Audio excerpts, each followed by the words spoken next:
Morning dear students, chapter 7 alternating કરંટના આ લેક્ચરમાં આપ સૌનું સ્વાગત છે। આજે ફરીથી આપણે ભેગા મળીએ છીએ અને આજે પણ આપણે આગળ થિયરી અને એના પછી દાખલાની ચર્ચા કરીશું। બરાબર? સાચું। હવે ગયા લેક્ચરમાં આપણે સમજ્યા હતા એલસી દોલનો વિશે।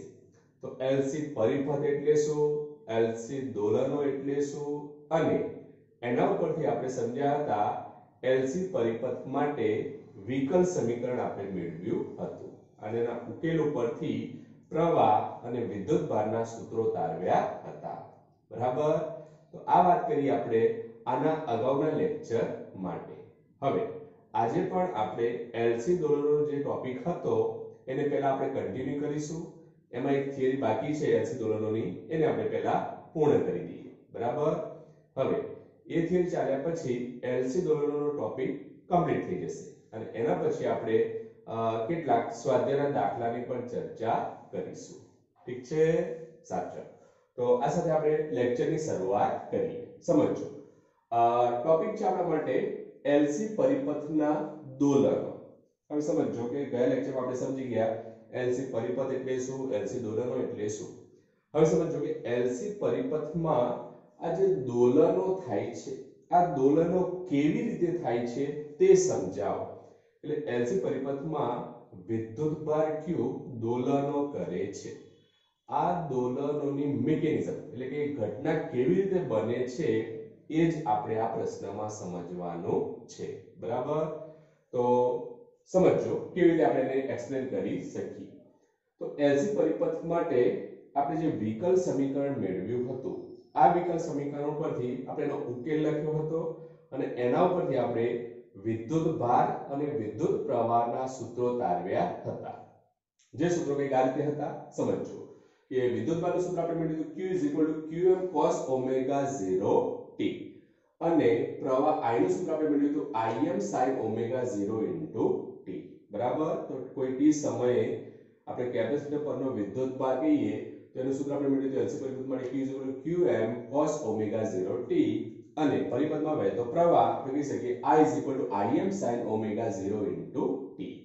તો આ સૂત્ર પરથી આપણે એમ કહી શકીએ કે પરિપથમાં કોઈ એક ચોક્કસ સમયે વિદ્યુતભારનું મૂલ્ય કેવું થાય છે મહત્તમ। એ જ રીતે પરિપથમાં પ્રવાહનું મૂલ્ય પણ કોઈ એક સમયે મહત્તમ થાય છે। qm અને Im શું દર્શાવે છે અનુક્રમે વિદ્યુતભાર અને વિદ્યુત પ્રવાહના મહત્તમ મૂલ્યો। બરાબર? હવે સમજો તો આ બંને સૂત્રમાં વિધેય આવે છે sin અને cos। તો આના પરથી આપણે કહી શકીએ કે એલસી પરિપથમાં વિદ્યુતભાર Q હંમેશા મહત્તમ રહેતો નથી, એ જ રીતે પ્રવાહ પણ હંમેશા મહત્તમ રહેતો નથી। બંને રાશિ જે છે વિદ્યુતભાર અને વિદ્યુત પ્રવાહ એ બંને સમય સાથે આવર્ત રીતે શું થાય છે બદલાય છે, કારણ કે બંનેમાં વિધેય આવે છે sin અને cos। બરાબર? તો આપણે કહી શકીએ કે વિદ્યુતભાર અને વિદ્યુત પ્રવાહ આ બંને ભૌતિક રાશિ જે છે એ સમય સાથે આવર્ત રીતે બદલાય છે। હવે આ જે વિદ્યુત પ્રવાહ અને વિદ્યુતભારના જે સૂત્રો છે ધારો કે આપણે એના માટે સમય વિરુદ્ધનો આલેખ જો ધ્યાનમાં લઈએ તો સમજો આપણે મને બે ભૌતિક રાશિ લીધી આપણે Q અને I। તો Q અને I વર્સિસ આપણે ટાઈમનો આલેખ દોરીએ તો આલેખ આપણને કંઈક આ રીતે મળશે। સમજો તો આલેખમાં આપણે પૂર્ણ સાયકલ કહીએ તો આપણે આવર્તકાળ લઈએ t, તો એને આપણે ડિવાઈડ કરી દઈએ t/4 t/2 3t/4 અને t। તો અહીં આપણે એક પૂર્ણ સાયકલ આપણને આ રીતે મળે છે। હવે પહેલા વાત કરીએ આપણે પ્રવાહ I। તો પ્રવાહ I માટે આપણે અહીંયા બ્લેક લાઈન દર્શાવેલી છે।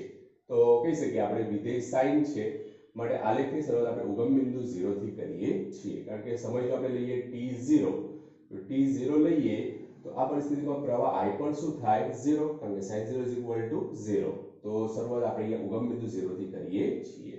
તો આપણે આ sin વિધેય અનુસાર પ્રવાહમાં સમય સાથે આવર્ત રીતે ફેરફાર થાય છે એમ કહી શકીએ। આ જ રીતે આ વાત કરીએ આપણે વિદ્યુતભાર Q ની। તો ધારો કે શરૂઆતમાં આપણે સમય લઈએ t બરાબર 0 તો cos 0 1 તો Q શું થાય qm એટલે કે t બરાબર 0 સમય પરિપથમાં વિદ્યુતભારની જો વાત કરીએ તો વિદ્યુતભારનું મૂલ્ય કેવું મળે આપણને મહત્તમ। તો તો cos θ ની શરૂઆત આપણે અહીંયાથી કરી છે, એનું મૂલ્ય શરૂઆતમાં કેવું દર્શાવીએ આપણે મહત્તમ. તો અહીંયા રેડ લાઈન દર્શાવેલી છે તે શું દર્શાવે છે? વિદ્યુત ભાર Q સમય સાથે કેવી રીતે બદલાય છે. બરાબર. તો આપણે બેઝિકલી આલેખની વાત કરી. આમ તો આલેખ તમને ટેક્સ્ટ બુકમાં આપેલો નથી, પરંતુ જો આપણે આ થિયરી સમજીએ એનસી પરિપથમાં દોલનો કેવી રીતે થાય છે, જો આપણે એને એક્સપ્લેન કરવું હોય તો આપણે આલેખ ધ્યાનમાં લેવો પડે. બરાબર. આમ તો આપણી એનસીઆરટી ટેક્સ્ટ બુકમાં આલેખ આપેલો નથી, તમને રેફરન્સ બુકમાં પણ આલેખ મળશે નહીં, પરંતુ આલેખ હોય તો જ આપણે એને સારી રીતે એક્સપ્લેન કરી શકીએ છીએ. ઓકે, સાચું. હવે અહીંયા આપણે ફિગર લીધેલી છે, પરિસ્થિતિ અલગ અલગ આપણે આકૃતિમાં દર્શાવેલી છે. તો સર્કિટ જ છે. પરિપથ કયો છે આપણા માટે? બેઝિકલી એલસી પરિપથ. તો પરિપથમાં આપણે બે ઘટકો જોશું, એલ અને સી. બંને ઘટકોને આપણે જોડેલા છે. તો આ પરિસ્થિતિમાં આપણે એવું કહીએ છીએ કે આપણે જે ઇન્ડક્ટર લઈએ છીએ, આ ઇન્ડક્ટર કેવું છે? આદર્શ ઇન્ડક્ટર. આદર્શ ઇન્ડક્ટર એટલે આપણે એમ કહી શકીએ કે જેનો અવરોધ અવગણી શકાય તેટલો નાનો, ઘણો સૂક્ષ્મ. વ્યવહારમાં આદર્શ ઇન્ડક્ટર કહીએ તો એનો અવરોધ આપણે શું કહીએ છીએ? શૂન્ય. બરાબર. પરંતુ વ્યવહારમાં એવો ઇન્ડક્ટર શક્ય નથી, કારણ કે ઇન્ડક્ટર હોય તો એને અમુક મૂલ્યનો અવરોધ તો હોય, જેને આપણે કહેતા હતા ઇન્ડક્ટિવ રિએક્ટન્સ. બરાબર, સાચું. હવે વાત કરીએ પરિપથ ફિગર એ ને આપણે પહેલા ધ્યાનમાં લઈએ. ચલો વન બાય વન આપણે ફિગર સમજીશું, પણ પહેલા ફિગર એ ને ધ્યાનમાં લઈએ. તો કહી શકીએ આપણે આકૃતિ એ માં દર્શાવ્યા પ્રમાણે આપણે એવું કહીએ કે t બરાબર 0 સમયે સંપૂર્ણ ચાર્જ કરેલું કેપેસિટર આપણે ધ્યાનમાં લઈએ. સમજો, જે આપણે કેપેસિટર લઈએ છીએ કે t બરાબર 0 સમયે પહેલા સૌપ્રથમ આપણે AC સોર્સ સાથે જોડેલું છે અને સંપૂર્ણ ચાર્જ કરી દીધેલું છે, સંપૂર્ણ વિદ્યુત ભારિત હોય એવું કેપેસિટર આપણે ધ્યાનમાં લઈએ. આવા કેપેસિટરને, ચાર્જ કેપેસિટરને જ્યારે પરિપથમાં ઇન્ડક્ટર સાથે જોડવામાં આવે તો આપણને કંઈક આ જે પરિપથ જોવા મળે. હવે સમજો, અહીંયા આપણે કેપેસિટર માટે અહીંયાની ઇલેક્ટ્રિક ફિલ્ડ દર્શાવેલી છે. તો કેપેસિટર કેવું છે? સંપૂર્ણપણે ચાર્જ. માટે આપણે કહી શકીએ અહીંયા સ્ટ્રોંગ ઇલેક્ટ્રિક ફિલ્ડ, વિદ્યુત ક્ષેત્ર, અહીંયા આપણને પ્રબળ વિદ્યુત ક્ષેત્ર જોવા મળશે, કારણ કે આના પર વિદ્યુતભારનું મૂલ્ય કેવું હશે? મહત્તમ. બરાબર. કેમ? કારણ કે કેપેસિટર કેવું છે? સંપૂર્ણપણે ચાર્જ. તો આ પરિસ્થિતિમાં આપણે કહી શકીએ કે આકૃતિ એ માટે, સમજો, આકૃતિ એ માટે t બરાબર 0 સમયે કેપેસિટર સંપૂર્ણપણે ચાર્જ હોવાથી કેપેસિટર પરનો વિદ્યુતભાર આપણને કેવો મળશે? મહત્તમ. એટલે છે કે આપણે q qm. બરાબર. હવે આ પરિસ્થિતિમાં આવા કેપેસિટર જ્યારે ઇન્ડક્ટર સાથે જોડવામાં આવે, પરંતુ આ પરિપથ તમે જોઈ શકો છો કે અહીંયા બે છેડા કેવા છે? ઓપન. બરાબર. હવે આકૃતિ સમજો, આકૃતિમાં કંઈક ફરક છે, દરેક આકૃતિમાં કંઈક ડિફરન્સ છે. આ ડિફરન્સ શું દર્શાવે છે એ સમજો. તો અહીંયા આપણે કીધું કે સ્ટ્રોંગ ઇલેક્ટ્રિક ફિલ્ડ આપણને જોવા મળે છે, કારણ કે વિદ્યુતભારનું મૂલ્ય કેવું છે? મહત્તમ. બરાબર. તો આ પરિસ્થિતિમાં આપણે પોલારિટી એક પ્લેટ ઉપર ધન બતાવેલું છે, બીજી પ્લેટ ઉપર આપણે અહીંયા ઋણ દર્શાવેલું છે. તો અહીંયા આપણે કહી શકીએ કે સ્ટ્રોંગ ઇલેક્ટ્રિક ફિલ્ડ આપણને જોવા મળે છે. આપણે અહીંયા જો 4 લાઈન કરેલી છે, આનું પણ મહત્વ છે. સમજો, પછી આપણે બીજી આકૃતિમાં વાત કરીએ. ચલો, અહીંયા આપણે કીધું કે સ્ટ્રોંગ ઇલેક્ટ્રિક ફિલ્ડ છે, વિદ્યુત ક્ષેત્ર ધનથી ઋણ, આપણે આ રીતે દર્શાવીએ છીએ. હવે આ પરિસ્થિતિમાં કેપેસિટર જે છે એને ઇન્ડક્ટર સાથે પરિપથમાં જોડવામાં આવે, પરંતુ પરિપથ તો કેવો છે? ખુલ્લો, ઓપન સર્કિટ છે. બરાબર. સમજો, પરિપથ સંપૂર્ણ જોડેલો નથી, પરિપથ અહીંયા કેવો છે? ખુલ્લો. હવે જો પરિપથ ખુલ્લો હોય તો આ પરિસ્થિતિમાં પરિપથમાં પ્રવાહનું વહન થાય ન થાય, એટલે અહીંયા લખ્યું છે I 0. બરાબર. હવે આ પરિસ્થિતિમાં સમજો કે કેપેસિટર કેવું છે? સંપૂર્ણપણે ચાર્જ. તો આ પરિસ્થિતિમાં આપણે કહી શકીએ કેપેસિટરમાં સંગ્રહિત ઊર્જા, તો કેપેસિટરમાં સંગ્રહિત ઊર્જાનું સૂત્ર આપણે શું લખતા હતા? UE. E એટલે વિદ્યુત ઊર્જા. તો E લખી શકીએ આપણે બેઝિકલી ઇક્વેશન q²/2c, પણ q ની વેલ્યુ તો કેવી છે? qm. કેમ qm? કારણ કે એના પર વિદ્યુતભાર કેવો છે? મહત્તમ. તો આ પરિસ્થિતિમાં આપણે લખી શકીએ UE qm²/2c. આ શું દર્શાવે છે? કેપેસિટરમાં સંગ્રહિત ઊર્જા. બરાબર.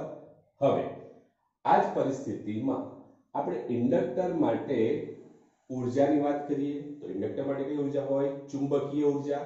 તો બેઝિકલી ચુંબકીય ઉર્જા જો ઇન્ડક્ટર માટે આપણે વાત કરીએ તો એના માટે આપણે ઇક્વેશન લખતા હતા um is equal to 1/2 Li², બરાબર. ચેપ્ટર 6 માં તમે ઇક્વેશન મેળવ્યું u is equal to 1/2 Li².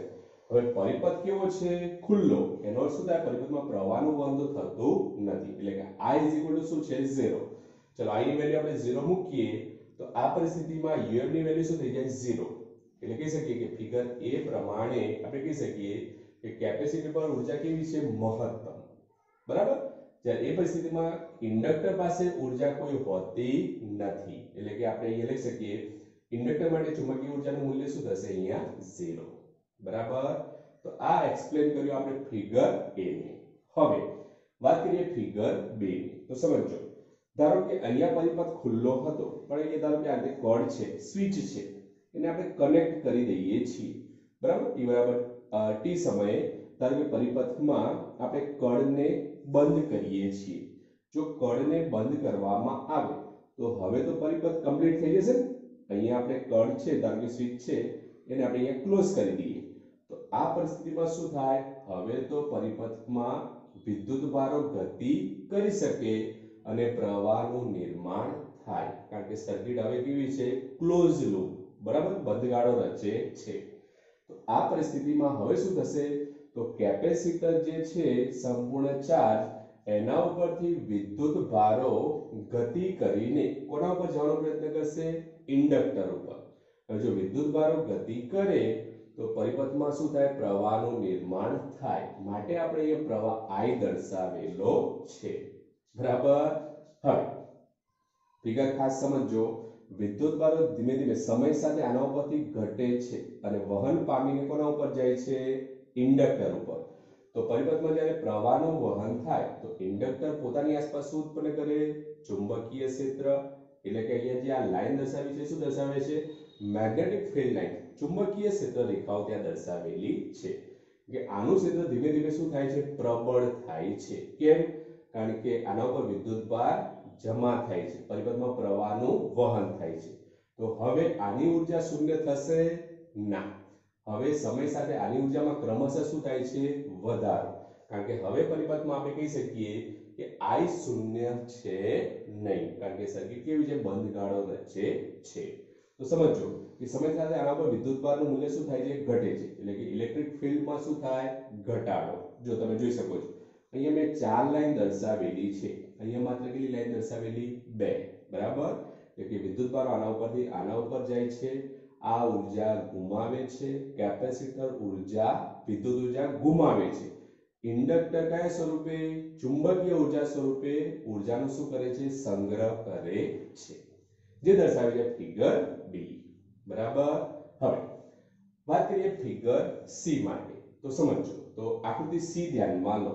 તો આકૃતિ C માં શું દર્શાવેલું છે? હવે સમજો કે જેમ જેમ સમય પસાર થતો જાય એમ કોઈ એક સમયે આપણે આલેખને ધ્યાનમાં લઈએ. તો લખ્યું છે અહીંયા સમજો કે આકૃતિ C માં દર્શાવ્યા પ્રમાણે t = t/4 સમયે પરિપથમાં પ્રવાહનું મૂલ્ય કેવું થાય છે? મહત્તમ. તો આકૃતિમાંથી હવે આલેખને જો તો તમને ખ્યાલ આવશે કે t = t/4 સમયે t/4 સમયે તમે જોઈ શકો છો કે પ્રવાહનું મૂલ્ય, અહીંયા પ્રવાહનું મૂલ્ય કેવું છે? મહત્તમ. જ્યારે વિદ્યુતભાર q નું મૂલ્ય શું છે? 0. તો આનો અર્થ શું થાય કે કેપેસિટર પરનો બધો જ વિદ્યુતભાર હવે કોની પાસે આવી જાય છે? ઇન્ડક્ટર પર. તો આના કારણે પરિપથમાં જેમ જેમ વિદ્યુતભારો વહન પામે તેમ તેમ પ્રવાહના મૂલ્યમાં શું થાય છે? વધારો. તો પરિપથમાં પ્રવાહનું મૂલ્ય હવે કેવું મળે છે આપણને? મહત્તમ. માટે આપણે અહીંયા I લખ્યું, અહીંયા શું લખ્યું? Im. એટલે કે હવે પરિપથમાં પ્રવાહ કેવો છે? મહત્તમ. કેપેસિટર શું થઈ ગયું? સંપૂર્ણપણે ખાલી. કેમ ખાલી? કારણ કે હવે એના પર કોઈ વિદ્યુતભાર નથી. તમે જોઈ શકો છો અહીંયા q ની વેલ્યુ શું થઈ જાય? 0. q ની વેલ્યુ શું થાય? 0. તો કેપેસિટરની ઉર્જા શું થઈ જાય? વિદ્યુત ઉર્જા 0. તો આ પરિસ્થિતિમાં આપણે કહી શકીએ કે t = t/4 સમયે પરિપથમાં પ્રવાહ I becomes Im, I max. બરાબર. તો આ પરિસ્થિતિમાં હવે કેપેસિટર પર કોઈ પણ પ્રકારનો વિદ્યુતભાર હોતો નથી. એટલે જો આપણે અહીં કેપેસિટર ખાલી દર્શાવેલું છે, અહીંયા જો કંઈક ઇલેક્ટ્રિક ફિલ્ડ લાઇન્સ દર્શાવી હતી, અહીંયા આપણે કશું દર્શાવ્યું નથી એટલે કેપેસિટર કેવું છે ખાલી બરાબર એના પર કોઈ પણ પ્રકારનો વિદ્યુત ભાર નથી વિદ્યુત ભાર q ન હોય એટલે કે q ની વેલ્યુ શું થઈ ગઈ 0 t/4 સમયે તો આ પરિસ્થિતિમાં કેપેસિટરની જે ઊર્જા હતી વિદ્યુત ઊર્જા એ શું થઈ ગઈ શૂન્ય અને ચુંબકીય ઊર્જા હતી એ કેવી થઈ જશે મહત્તમ કેમ મહત્તમ કારણ કે પ્રવાહનું મૂલ્ય શું થઈ ગયું મહત્તમ તો આ પરિસ્થિતિમાં t = t/4 સમયે આકૃતિ c માં દર્શાવ્યા પ્રમાણે ઇન્ડક્ટરની ચુંબકીય ઊર્જા કેવી થઈ જશે મહત્તમ બરાબર હવે આગળ વાત તો આ વાત કરીએ આપણે ફિગર c માટે હવે સમજો અહીંયા તમે જોઈ શકો છો કે આના કરતા મેગ્નેટિક ફીલ્ડ લાઇન્સ આપણે કેવી દર્શાવેલી છે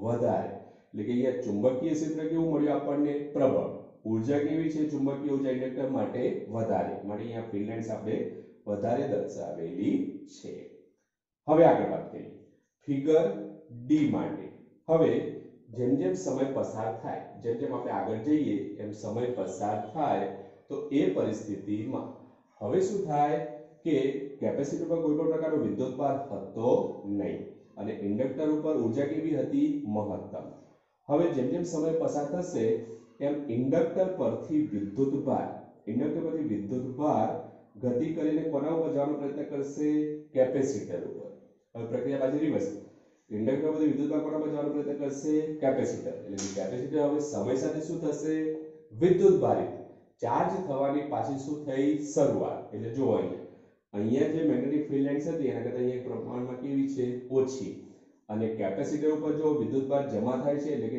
એની ઊર્જામાં શું થાય છે ક્રમશઃ વધારો બરાબર તો અહીંયા વધારો દર્શાવેલો છે પરિપથમાં પ્રવાહનું વહન થાય છે અને કેપેસિટર ઉપર ઊર્જા ક્રમશઃ શું થાય છે પાછી વધે છે માટે આપણે લખ્યું છે કે ફિગર ડી માટે વિદ્યુતભાર ઇન્ડક્ટર પરથી કેપેસિટર પર જવાની શું થાય છે શરૂઆત થાય છે એટલે કે કેપેસિટર સમય સાથે ધીમે ધીમે શું થાય છે હવે વિદ્યુત ભારિત ચાર્જ થાય છે બરાબર હવે તો અહીંયા આ સમજ્યા આપણે ફિગર ડી ને હવે વાત કરીએ ફિગર ઈ માટે તો સમજો ફિગર ઈ માં શું દર્શાવ્યું છે તો ફિગર ઈ માટે આપણે કહી શકીએ કે t = t/2 સમયે સમજો આલેખમાં t = t/2 સમયે તો t/2 સમયે તમે જોઈ શકો છો કે આ આપણે વિદ્યુતભાર I ની વાત કરીએ છીએ તો t = t/2 સમયે પરિપથમાં પાછું વિદ્યુતભારનું મૂલ્ય કેવું થાય મહત્તમ તો આપણે કહી શકીએ કે t = t/2 સમયે કેપેસિટર શું થાય છે પાછું સંપૂર્ણપણે ચાર્જ વિદ્યુતભારનું મૂલ્ય કેવું થયું મહત્તમ તો આ પરિસ્થિતિમાં કેપેસિટર શું થાય સંપૂર્ણપણે પાછું ચાર્જ થઈ જાય બરાબર જો કેપેસિટર સંપૂર્ણપણે ચાર્જ થાય પરંતુ આ પરિસ્થિતિમાં કેપેસિટરની જે પ્લેટો છે આ જે કેપેસિટરની પ્લેટો છે એની પોલારિટી એટલે કે જે પ્લેટ શરૂઆતમાં ધન હતી એ પ્લેટ હવે શું બની જાય ઋણ અને જે પ્લેટ ઋણ હતી એ પ્લેટ હવે શું બની જાય ધન કારણ કે વિદ્યુતભારો આ દિશામાં ગતિ કરે છે પ્રવાહનું વહન આ દિશામાં થાય છે તો એ પ્લેટ જે ધન હતી એ ઋણ જે ઋણ હતી એ ધન કઈ ફિગર પ્રમાણે ફિગર એ પ્રમાણે તો એની પોલારિટી શું થાય છે ઉલટાઈ જાય છે બરાબર તો આ વાત કરીએ આપણે કયા સમય માટે t = t/2 સમય તો આ પરિસ્થિતિમાં આપણે આટલી અર્ધ સાયકલ માટે વાત કરી હવે પાછી ઘટના બને પાછી અર્ધ સાયકલ દરમિયાન પાછી આ ઘટના શું થાય પુનઃ આ ઘટના બને પાછું કેપેસિટર શું થશે ડિસ્ચાર્જ પાછી કોની ઊર્જામાં વધારો થશે ઇન્ડક્ટર આવી પ્રક્રિયા સતત ચાલુ રહે છે અને ઊર્જા કોની વચ્ચે જોવા મળે આપણને ઇન્ડક્ટર અને કેપેસિટર આ બંને વચ્ચે આપણને ઊર્જાના દોલનો જોવા મળે બરાબર તો વિદ્યુતભાર શું કરે છે કેપેસિટરની આ જે બે પ્લેટો છે આ કેપેસિટરની બે પ્લેટો વચ્ચે ઇન્ડક્ટરના કારણે વિદ્યુતભાર શું કરે છે દોલનો કરે છે બરાબર સમજો કેપેસિટરની બે પ્લેટો વચ્ચે વિદ્યુતભાર એ ઇન્ડક્ટરના કારણે શું કરે છે દોલનો કરે છે માટે આ ઘટનાને કહેવામાં આવે છે એલસી પરિપથના દોલનો બરાબર 11માં ચેપ્ટર 14 માં તમે કણને આગળ સરળ આવર્ત ગતિ સિમ્પલ હાર્મોનિક મોશનમાં તમે કણને દોલનો કરાવતા હતા, બરાબર? કે કણ પદાર્થ દોલનો કરતો હતો, ત્યારે એલસી પરિપથમાં કોણ દોલનો કરે? વિદ્યુતભાર, બરાબર? અહીંયા વિદ્યુતભાર દોલનો કરે છે. તો આ રીતે આપણે ઘટનાને સમજી શકીએ. હવે સમજો કે આ પ્રક્રિયા બની, હવે પાછું શું થશે? વિદ્યુતભાર આ દિશામાં ગતિ કરશે, પ્રવાહનું વહન આ દિશામાં થશે અને ઘટના પૂર્ણ થશે એટલે પાછી આની પોલારિટી શું થશે? ઉલટાશે. પાછો આ છેડો શું થશે? ધન, આ છેડો શું થશે? ઋણ, બરાબર? તો આ રીતે આપણે એલસી પરિપથને સમજી શકીએ. બહુ મોસ્ટ ઇમ્પોર્ટન્ટ એલસી સર્કિટ હોય છે. મોટાભાગે ઇલેક્ટ્રોનિક જે પણ ઇન્સ્ટ્રુમેન્ટ છે, રેડિયો, ટીવી, આપણા મોબાઈલ ફોન, આ બધામાં એલસી સર્કિટનો ઉપયોગ કરવામાં આવે છે. બહુ મોસ્ટ ઇમ્પોર્ટન્ટ ટેકનોલોજી આમાં ઉપયોગમાં લેવામાં આવે છે, બરાબર? તો એમાં હોય છે ઇન્ડક્ટર અને કેપેસિટર. તો આ રીતે આપણે કહી શકીએ કે એલસી પરિપથમાં વિદ્યુત ભારો દોલનો કરે છે. કોના કારણે? ઇન્ડક્ટરના કારણે. માટે આ ઘટનાને શું નામ આપી દીધું આપણે? એલસી પરિપથના દોલનો, બરાબર? ક્લિયર? તો આ પ્રશ્નને આ રીતે આપણે સમજી શકીએ. એક મિકેનિઝમ જ છે, એક બેઝિક ઇન્ફોર્મેશન જ છે, એટલે ખાસ યાદ રાખજો, બરાબર? તો આ રીતે આપણે આ પ્રશ્નને સમજી શકીએ છીએ. ઓકે, સાચો. આ સમજ્યા આપણે એલસી પરિપથમાં દોલનો કેવી રીતે થાય છે એની આપણી મિકેનિઝમ આપણે સમજી ચૂક્યા છે, બરાબર? હવે આગળ આપણે જોઈએ છે સ્વાધ્યાયના દાખલા. તો સમજો, સ્વાધ્યાયનો પેલો આપણે દાખલો જોઈએ. સ્વાધ્યાયનો 7.10 સમજો. સ્વાધ્યાયનો 7.10, કારણ કે વધારાના જે દાખલા હતા, વધારાનું સ્વાધ્યાય જે હતું એ તો બોર્ડમાં તમને રાહત આપી દીધી છે, બરાબર? એટલે આ વર્ષે તમે આમ તો ઘણા ફાયદામાં જ છો. કોરોના આવ્યો, ઘણાને એવું હશે કોરોના આવ્યો તો ભલે આવ્યો, બરાબર? એવું પણ હશે ઘણાને, પરંતુ મહેનત કરજો તો સારા માર્ક્સ મેળવી શકશો, બરાબર? તો જે વધારાનું સ્વાધ્યાય હતું એને કેન્સલ કરી દીધું છે, એટલે મોટાભાગના મેજોરિટી દાખલા કેન્સલ છે એમ આપણે કહી શકીએ, બરાબર? હવે જો પહેલા રકમ સ્વાધ્યાયનો 7.10મો દાખલો.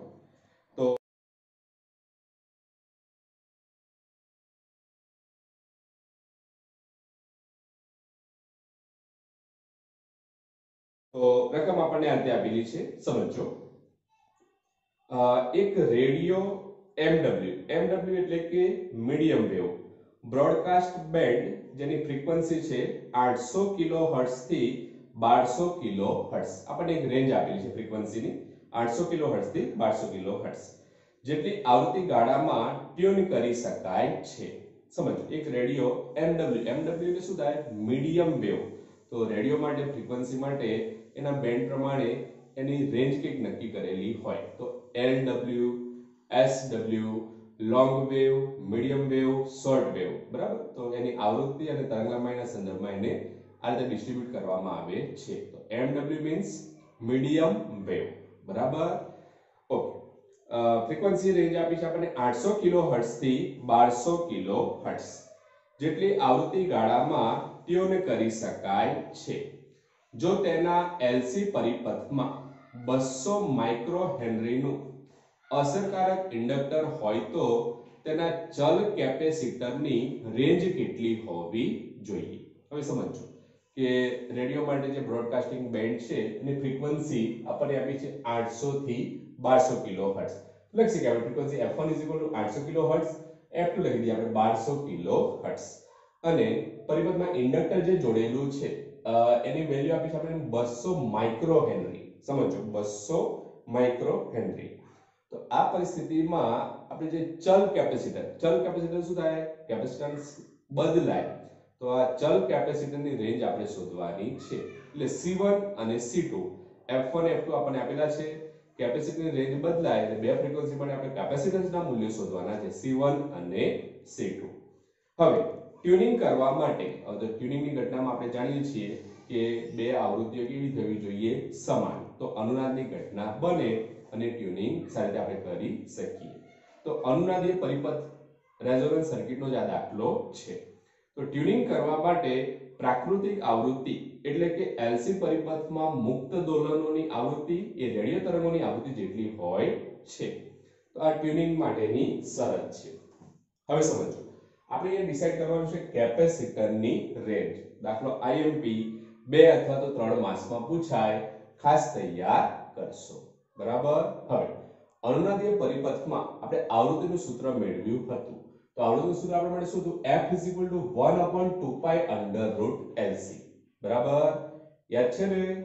અનુનાદીય પરિપથમાં આપણે કોણીય આવૃત્તિ અને આવૃત્તિના સૂત્રો મેળવ્યા હતા. તો કોણીય આવૃત્તિનું સૂત્ર શું કે આપણે ઓમેગા 0 = 1/√LC. જ્યારે આવૃત્તિ લખી શકીએ આપણે F = 1/2π √LC. બરાબર. ઓકે. હવે સમજો 1/2π √LC. તો આપણે કોની વેલ્યુ શોધવાની છે? C ની. બરાબર. તો C ની વેલ્યુ શોધવા માટે આપણે આનો વર્ગ કરી દઈએ. તો વર્ગ કરીએ તો લખી શકીએ આપણે F² = 1/4π² LC. હવે આપણે કોની રેન્જ ડિસાઈડ કરવાની છે? નક્કી કરવાની છે કેપેસિટર. તો કરતા કોને બનાવી દઈએ? C ને. તો C ને કરતા બનાવો તો ઇક્વેશન શું થશે? C = 1/4π² F² L. બરાબર. તો આવું આપણને કેપેસિટન્સનું સૂત્ર મળશે. ક્લિયર? હવે આ જે કેપેસિટન્સનું સૂત્ર મળ્યું એમાં આપણે બંને વેલ્યુ વારાફરતી મૂકીશું. બરાબર. સમજો ફ્રીક્વન્સી મૂકીએ 800 કિલોહર્ટ્ઝ તો આપણને કેપેસિટન્સનું કઈ મૂલ્ય મળશે? ફ્રીક્વન્સી મૂકીએ 1200 કિલોહર્ટ્ઝ તો પણ કેપેસિટરનું કઈક મૂલ્ય મળશે. તો આ કેપેસિટરના જે બે મૂલ્યો મળ્યા એ શું કહેવાય? કેપેસિટરની રેન્જ. બરાબર. સાચું. હવે દાખલો સમજો. દાખલો એકદમ સિમ્પલ છે. તો આપણને વ્યાપક સૂત્ર મળી ગયું. C = 1/4π² F² L. બરાબર. હવે આપણે સ્થિતિમાં આપણે આવું લખીએ C1 = 1/4π² F1² L. F ની જગ્યાએ આપણે લખી દઈએ F1². તો એ પરિસ્થિતિમાં જે કેપેસિટન્સ મળશે એને આપણે શું દર્શાવીએ? C1 વડે. તો વેલ્યુ આપણે આ રીતે લખી શકીએ 1/4 * પાઈ ની વેલ્યુ 3.14 નો વર્ગ F1. ફ્રીક્વન્સી આપણા માટે કેટલી છે? અહીંયા 800 કિલોહર્ટ્ઝ. માટે લખી શકીએ આપણે 800 × 10⁻³ કેમ? કારણ કે કિલો છે તો 10⁻³ whole square into L. L ની વેલ્યુ કેટલી? 200 માઇક્રો હેનરી. તો માઇક્રો ને આપણે કન્વર્ટ કરીએ 10⁻⁻6. તો લખી શકીએ આપણે 200 × 10⁻⁶. હવે સમજો અહીંયા જે પદ મળે છે 1 માં મળે છે, છેદમાં મળે છે. એટલે તમે સાદરૂપ આપશો ત્યારે તમને પોઈન્ટમાં જવાબ મળશે 0.3 4 5 6 7 8 9 10 11 12 એક 0 મળશે અને એના પછી એક વેલ્યુ આવશે. એટલે કેલ્ક્યુલેટરમાં બધા જ આંકડા લેશો. બરાબર. ઝડપથી બધાને આનું સાદરૂપ આવશે નહીં કારણ કે બધા જ આંકડા તમે લેશો અને બધાને 1 કરવાના છે, 1 ભાગ્યા કરવાના છે. એટલે ખાસ કેલ્ક્યુલેટરથી જવાબને મેળવવાનો પ્રયત્ન કરશો. ડાયરેક્ટ લખી દેતા નહીં. મેં તો લખી દીધું છે પણ તમે કેલ્ક્યુલેટરથી ગણજો, જલ્દી બધાને આવશે નહીં. બરાબર. કારણ કે જો અહીંયા વેલ્યુ છે 198 × 10⁻12. બરાબર. તો 0.000 એ રીતે વેલ્યુ આવશે. તો બધાને ખાસ આગ્રહ કે કેલ્ક્યુલેટરથી આ દાખલાને ગણજો, ગણતરી તમે લખજો, ડાયરેક્ટ જવાબ લખી દેતા નહીં. બરાબર. સાચું. કેપેસિટન્સની વેલ્યુ મળી આપણને 198 × 10⁻12 ફેરેડે. આપણે એને પીકો ફેરેડેમાં લખવું હોય તો 10⁻12 ફેરેડે છે. લખી શકીએ આપણે 198 પીકો ફેરેડ. બરાબર. ચલો કેપેસિટરનું એક વેલ્યુ મળી ગઈ આપણને કેપેસિટન્સની. હવે બીજી વેલ્યુ શોધવા માટે ફરીથી આપણે સૂત્ર વાપરીએ પરંતુ F1 ની જગ્યાએ હવે શું લેશો આપણે? F2 બીજી ફ્રીક્વન્સી. ચલો બીજી ફ્રીક્વન્સી આપણા માટે કેટલી છે? 1200 કિલોહર્ટ્ઝ. તો દાખલામાં ગણતરી બધી સેમ આના જેમ જ, માત્ર શું બદલાશે? ફ્રીક્વન્સી. ફ્રીક્વન્સી F2 આપણે લખીશું 1200 કિલોહર્ટ્ઝ છે માટે 1200 × 10⁻³ બરાબર. બાકીના પદો as it is, no change. એમાં કોઈ ચેન્જ કરવાનો નથી. માત્ર શું બદલાશે? અહીંયા આવૃત્તિ છે. બરાબર. સાચું. આ પદનું સાદરૂપ આપશો જવાબ મળશે 88 × 10⁻12 ફેરેડે. તો આપણે પીકો ફેરેડે લખી શકીએ 88 પીકો ફેરાડે. બરાબર. સાચું. તો આપણને કેપેસિટન્સની બે વેલ્યુ મળી 88 અને 198 પીકો ફેરાડે. તો આપણે કહી શકીએ કે ચલ કેપેસિટરની રેન્જ, આપણે રેન્જ લખવી છે તો મિનિમમ ટુ મેક્સિમમ. તો આપણે લખી શકીએ અહીંયા કે અહીંયા જે ચલ કેપેસિટરની રેન્જ છે એ રેન્જ કેટલી છે 88 પીકો ફેરેડે થી 198 પીકો ફેરાડે બરાબર તો આપણે મૂલ્યને આ રીતે તમે દર્શાવી શકો છો તો આપણે અહીંયા રેન્જની વાત કરી 198 pico farad to 88 pico farad તો આને આપણે તમે રેન્જના સ્વરૂપમાં લખી શકો છો બરાબર સાચું હવે વાત કરીએ આગળ હવે આપણે જે દાખલો ગણીએ છીએ એ સ્વાધ્યાયનો આપણા માટે છેલ્લો દાખલો છે બરાબર કારણ કે 7.11 પછી 7.12 આવે અને 7.12 થી વધારનો સ્વાધ્યાય ચાલુ થાય છે જે કેવું છે કેન્સર એટલે આપણે કહી શકીએ કે ચેપ્ટર 7 નો આ આપણા માટે છેલ્લો દાખલો છે બરાબર સાચું તો જો પહેલા રકમ સ્વાધ્યાયનો 7.11 નો દાખલો અને મોસ્ટ આઈએમપી દાખલો 3 અથવા તો 4 માર્ક્સમાં આ દાખલો પૂછાય બરાબર તો જો પહેલા એની રકમ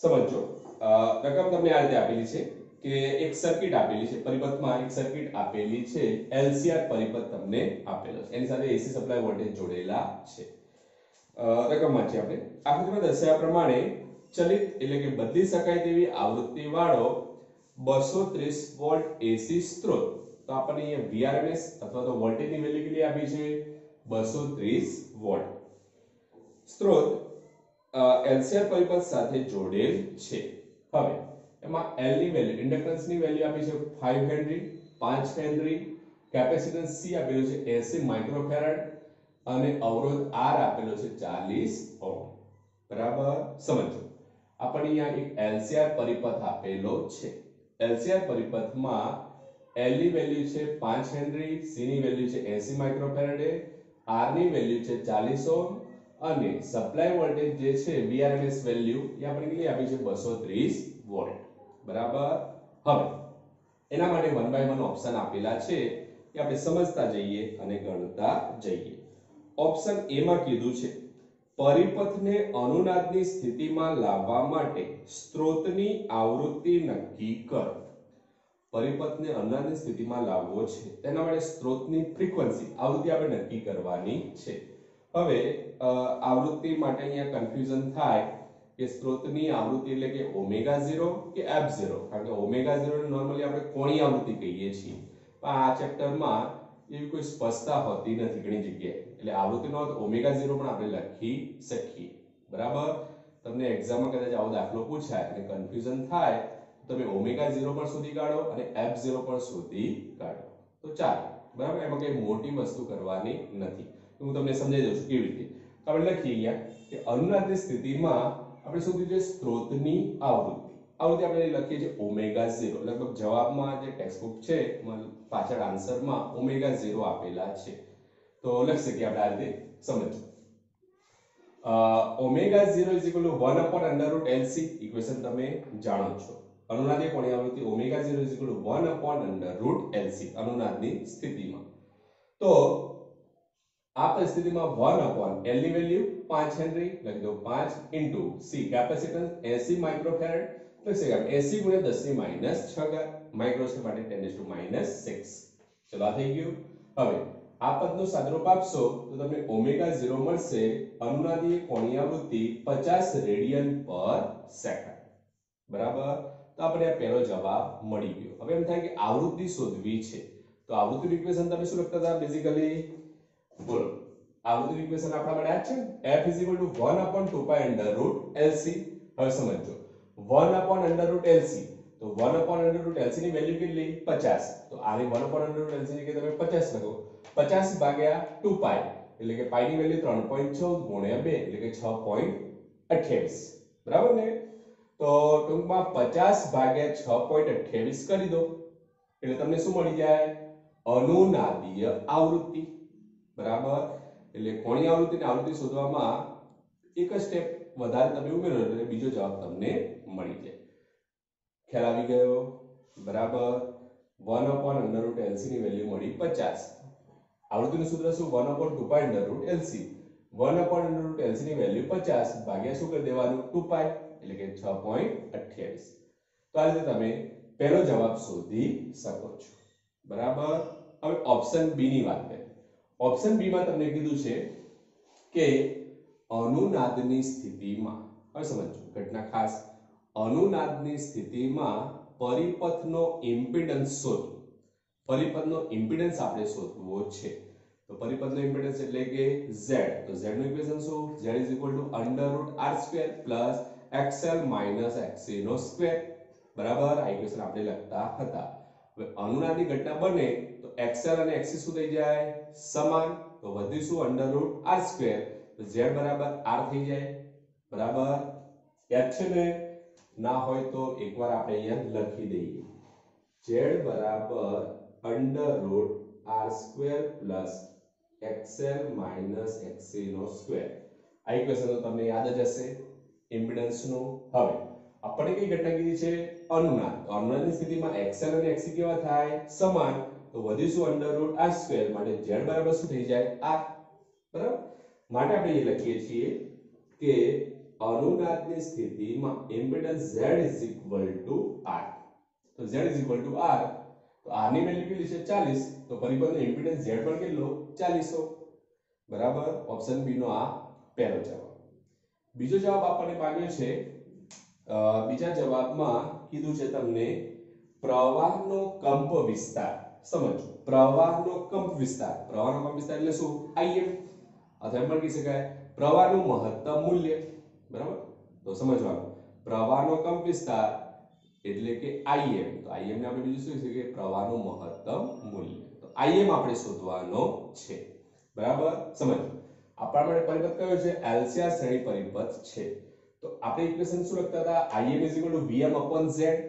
યાદ છે? ફેઝર ડાયાગ્રામ દ્વારા ઉકેલ જે થિયરી આપણે સમજ્યા હતા એનું સૂત્ર આવ્યું Im Vm/z. બરાબર.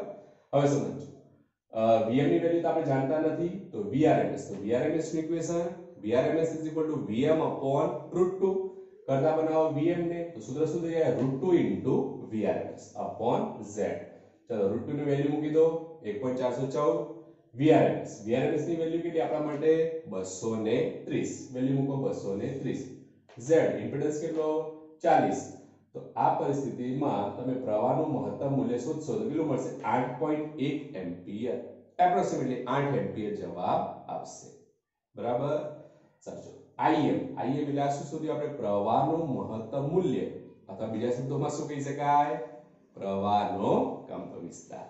આ વાત કરીએ આપણે ઓપ્શન બી. ઓપ્શન બી માં તમારે બે જવાબ શોધવાના હતા 1 and 2. બરાબર. સાચું. હવે વાત કરીએ ઓપ્શન સી. તો ઓપ્શન સી માં શું આપ્યું છે સમજો. ઓપ્શન સી માં તમને એવું કીધું છે પરિપથના ત્રણેય ઘટકોના બે છેડા વચ્ચેનો RMS વોલ્ટેજ એટલે કે સ્થિતિમાન તફાવત શોધો. ઓપ્શન સી માં તમારી પાસે બે વસ્તુ શોધવાની છે. તો પરિપથમાં આપણે કેટલા ઘટક જોડ્યા છે? અહીંયા 3. તો ત્રણેય માટે સ્થિતિમાન તફાવત RMS વોલ્ટેજ આપણે શોધવાના છે. તો આપણે 1 by 1 શોધીએ.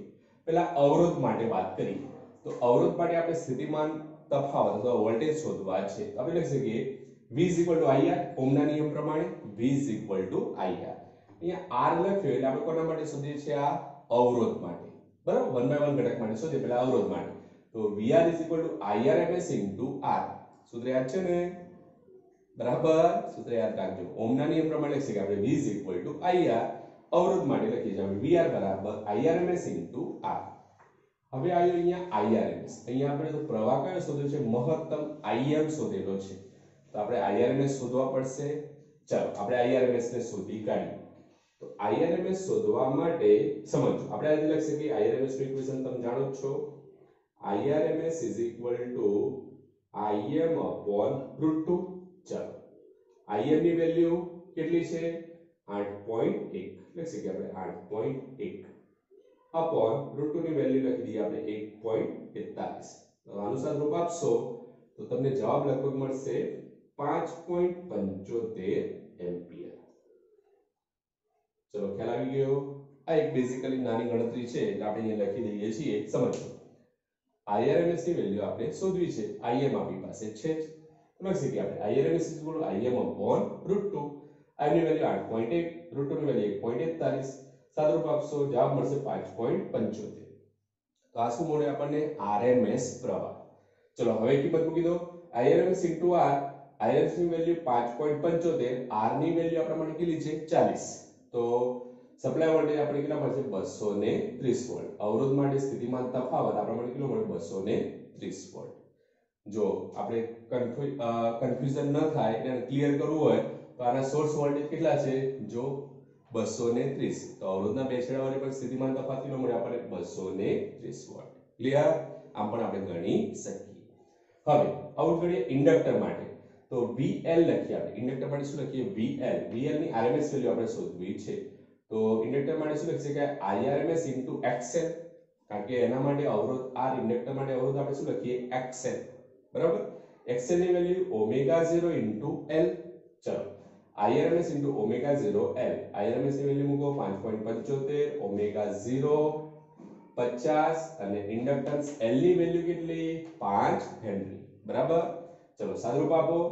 જવાબ તમને મળશે 1437.5 વોલ્ટ. બરાબર? આ વેલ્યુ કોના માટે મળી? ઇન્ડક્ટર માટે. ઇન્ડક્ટરના બે છેડા વચ્ચે સ્થિતિમાન તફાવત અથવા RMS વોલ્ટેજ. ચલો ઇન્ડક્ટર માટે વાત પૂરી. હવે કયો ઘટક બાકી રહ્યો? કેપેસિટર. તો કેપેસિટર માટે લખીએ હવે. તો આ રીતે ઇક્વેશન લખવું હોય તો VL બરાબર આપણે શું લખતા? IRMS * XL. તો કેપેસિટરના અવરોધને આપણે શું કહેતા? XC. બરાબર? તો equation VC RMS = IRMS * XC. XC નું સૂત્ર 1/ω0C અથવા 1/ωc. તો IRMS * XC આગળ આપણે લખી શકીએ VC = IRMS * 1/ω0 C. બરાબર? ચલો બધી વેલ્યુ મૂકી દો.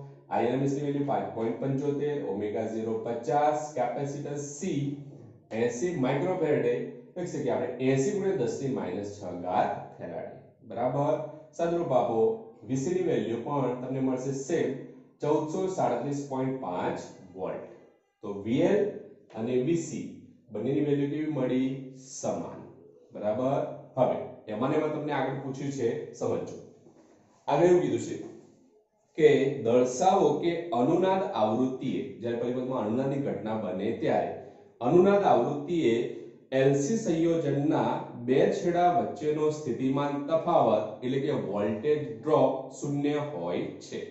તો LC સંયોજન માટે વોલ્ટેજ ડ્રોપ 0 હોય, સ્થિતિમાન તફાવત 0 હોય એવું સાબિત કરો.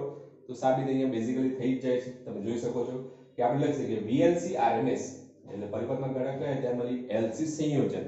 તો LC સંયોજન માટે VL ની વેલ્યુ અને VC ની વેલ્યુ બંને કેવી છે? સમાન. તો બંનેનો તફાવત શું થઈ જાય? 0. બરાબર? આપણે એ લખ્યું છે VLC RMS = VL - VC એની RMS વેલ્યુ. ચલો સમીકરણ 2 અને સમીકરણ 3 વેલ્યુ કેવી છે? સમાન. તો કહી શકાય કે LC સંયોજન હોય તો એના માટે સ્થિતિમાન તફાવત અથવા વોલ્ટેજ ડ્રોપની વેલ્યુ કેવી મળે? 0 મળે છે. બરાબર? XL બરાબર શું થઈ ગયા? XC. તો આ પરિસ્થિતિમાં આપણે કહી શકીએ કે અવરોધ આપણે મેક્સિમમ જે સ્ત્રોત વોલ્ટેજ જે અવરોધ માટે છે એ અવરોધને જ લાગુ પડે. જે સ્ત્રોત વોલ્ટેજ જે છે, સોર્સના વોલ્ટેજ છે એ માત્ર કોને લાગુ પડે? અવરોધના બે છેડા વચ્ચે. અને એના કારણે પરિપથમાં પ્રવાહનું મૂલ્ય કેવું મળે? મહત્તમ. અને ઘટના કઈ બને? અનુનાદ. બરાબર? તો આ લેક્ચરમાં આપણે આટલે સુધી રાખીએ છીએ. બરાબર છે? Okay, good bye.